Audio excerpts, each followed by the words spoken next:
پرشان دی د سوات یو عام شهري یم او د دې واقعې ضرورت او د دې خلاف احتجاج موږ ته ځکه راغی په اوومه ورځ باندې چې تر اوسه پورې حکومت زموږ صوبایي حکومت زموږ وفاقي حکومت په دې واقعه باندې خاموش و.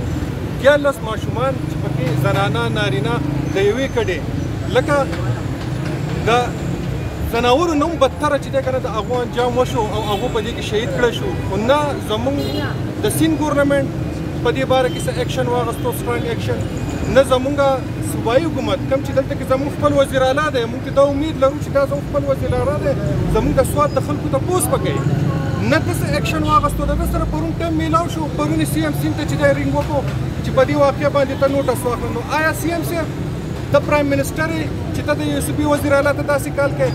دا خبره چې دا کنه دا صرف د میډیا د شومنټ لپاره کړې ده، نه سی ایم کال کړی دی نه څه بل څه د تپوس دپاره چې دی که نه د هغو یې تپوس کړی دی یا په هغو باندې پرشر اچولی دی، نه زموږ وفاقي حکومت. دلته کې زموږ یو خادم سوات براینام موجود دی چې ځان ته خادم سوات وایي. فضل حکیم صاحب ته خادم سوات نه، ته خادم مکان باغ یا خادم منګور یا خادم دا لوکل د دې یوې ایریا یې.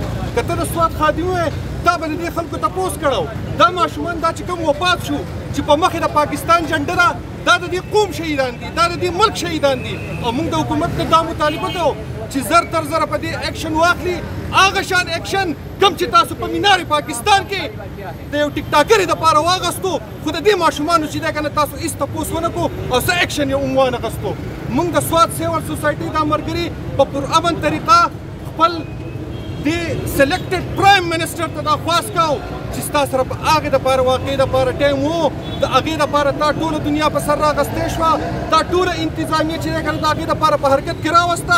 خو د دې ماشومانو دپاره د دې ماشومانو دپاره د دوی د مور پلار دپاره چې د یو خاندان مکمل خاندان دا ختم شوی دی او داسې ختم شوی دی چې د هغو د قبر د کنلو هم څوک نه په شیولي ولا قبر که نستی دی او په هغې کې ولا بیا دیوالونه پارټیشن یې کړي دي او په هغې کې هغو دفن کړي دي. خو یو ګیله بیا یو پیره د خپل سیاسي مشرانو نه کوم چې ستاسو کره سیاسي مقاصد دي.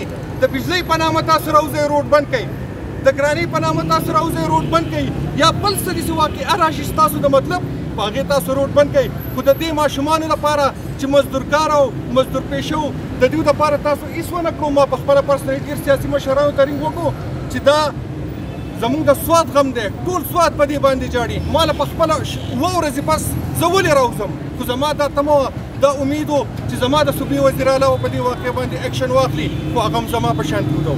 هغه هم ټلیفون ته پاتې شو. ټلیفون خو به زه هم وکړم، دا نور ملګري به هم وکړي، په سوشل میډیا به هم خپل احتجاج وکړي. خو اصل خبره دا قاتلین ګرفتارول دي. زه سیکیورټي فورسز ته په خاصه توګه سیند رینجرز ته دا گزارش کوم چې تاسو د سیند حکومت او د وفاق سره مشترکه د دهشتګردو خلاف کارروایي وکړئ او دا دهشتګرد چې دی هغه انجام ته ورسئ چې سبا ورځې زما او ستا بچی بیا د دې خلکو نشانې نه شي. ډېره مننه، مهرباني.